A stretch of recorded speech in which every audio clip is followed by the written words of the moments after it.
তৃণমূল পঞ্চায়েত সদস্যের আবাসের বাড়ি তৈরি হচ্ছে একতলা ছাদে। যারা আবাসের যোগ্য তারা বঞ্চিত। এলাকায় শোরগোল, কটাক্ষ বিজেপির, দায় এড়ানোর চেষ্টা তৃণমূল পঞ্চায়েত সদস্যার। আরামবাগের তৃণমূল সাংসদ মিতালি বাগের গ্রামে তৃণমূল পঞ্চায়েত সদস্যার পাকা বাড়ি থাকা সত্ত্বেও তার অ্যাকাউন্টে আবাস যোজনার টাকা। শাসক দলের অন্তরেই শোরগোল শুরু। এই নিয়ে তোপ দাগছে বিজেপিও। গোঘাটের হাজিপুর গ্রাম পঞ্চায়েতের তৃণমূল সদস্যা তথা শিল্প সঞ্চালক বন্দনা কুণ্ডু আবাসের টাকা পেয়েছে। তারপরই একতলার বাড়ির ছাদের ওপর তিনি ঘর তৈরি করছেন, মানে দোতলা করছেন। যদিও হাজিপুর গ্রাম পঞ্চায়েত এলাকায় প্রচুর কাঁচা মাটির বাড়ি রয়েছে, বেশিরভাগ কাঁচা মাটির বাড়ি ভগ্নপ্রায়, কিন্তু তারা টাকা পাননি। গ্রাম পঞ্চায়েতের তৃণমূল সদস্যা টাকা পেয়ে গেলেন কিভাবে? শাসকের অন্দরে ক্ষোভ বাড়ছে। এই অবস্থায় বিজেপি মাঠে নেমেছে।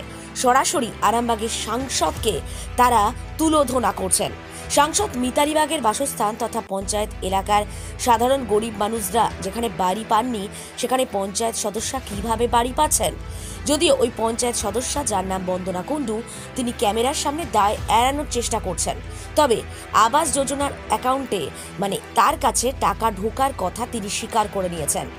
তিনি বলছেন ভবিষ্যতের কথা ভেবে তিনি বাড়ি তৈরি করছেন। যারা যোগ্য, যাদের মাটির বাড়ি ভগ্নপ্রায় অবস্থা, রাতে ত্রিপল খাটিয়ে থাকতে হচ্ছে, তারা বাড়ি পায়নি বলে স্বীকার করে নিয়েছেন। কিন্তু তিনি কি করে টাকা পেলেন? এবার আরামবাগের সাংসদ মিতালি বাগকে চেষ্টা করা হলো ক্যামেরার সামনে যদি তার থেকে কিছু জানা যায়, কিন্তু না, তিনি ক্যামেরার সামনে আসতে চাননি। ফোন করা হলে উত্তর দেননি। এরপরে বিজেপি বলছে তৃণমূল কিভাবে কারচুপি করছে, তৃণমূল কিভাবে দুর্নীতি করছে, এটা আরামবাগের মানুষের কাছে একেবারে স্পষ্ট হয়ে গেল। কি করে পঞ্চায়েত সদস্যের অ্যাকাউন্টে টাকা ঢুকলো? কেন 2024-এর সার্ভেতে নাম বাদ গেল না? একগুচ্ছ প্রশ্ন ইতিমধ্যেই উঠতে শুরু করেছে, যা নিয়ে বিপাকে শাসক দল। একদম সঠিক। যারা যোগ্য, এখনো যাদের বাড়ি মাটির বাড়ি ভগ্ন অবস্থায় পড়ে আছে, রাত্রে তিরপল খাটিয়ে থাকতে হয়, তারা বাড়ি পায় না। কিন্তু যারা পাকা বাড়ি আছে তারা কি করে বাড়ি পেয়ে গেল, এটা আমরাও ভাবতে পারি না। এটা ভাববার বিষয়ও নয়। কিন্তু আমাদের আবাস যোজনা তো দোতলায় করা সম্ভব নয়, সেই সিস্টেম নেই।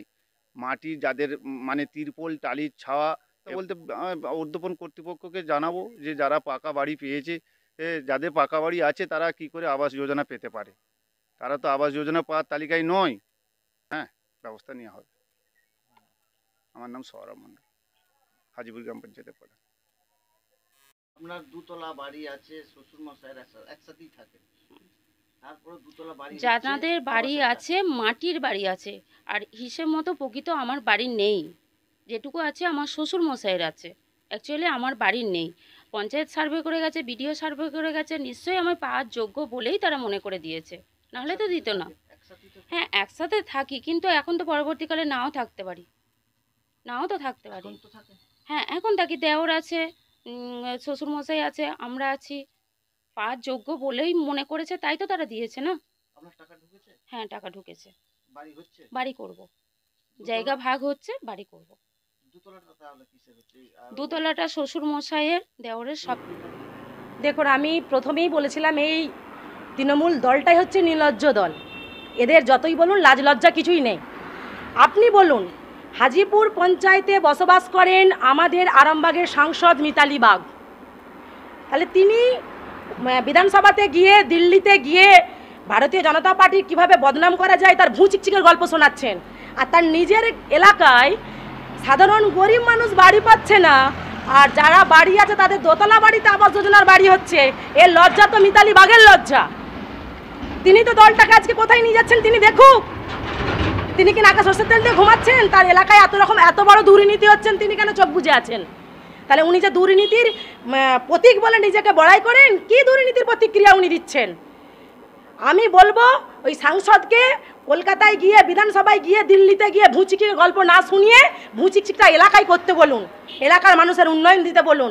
হাজিপুর গ্রাম পঞ্চায়েতে প্রচুর গরিব মানুষ আছে যারা বাড়ি পাওয়ার যোগ্য, যাদের মাথায় ছাদ নেই, যারা তিরপল খাটিয়ে রয়েছে, যাদের মাথায় টিনের ছাদ নেই, যারা এই ঝড়ের মধ্যে, এই জলের মধ্যে ভিজে বসবাস করে, তাদেরকে বাড়িটা আগে দিতে বলুন। যার একতলা বাড়ি আছে তার দুতলায় আবাস যোজনা বাড়ি তাদেরই হয়, যে দলটা টাকা খায় আর যে দলটা দুর্নীতি করে, আর সেই দলটার নামই হচ্ছে তৃণমূল দল। ওরা যতই বলুক যে এটা আমার বাড়ি না, এটা শ্বশুরের বাড়ি, ওই বাড়িটা আমার যদি বাড়ি না থাকে, একতলার উপরে দুতলার আবাস যোজনার বাড়ি, এটা সিস্টেমের মধ্যে নয়। আলাদা করে বাড়ি দেওয়াটা বা করাটা তার কাজ ছিল।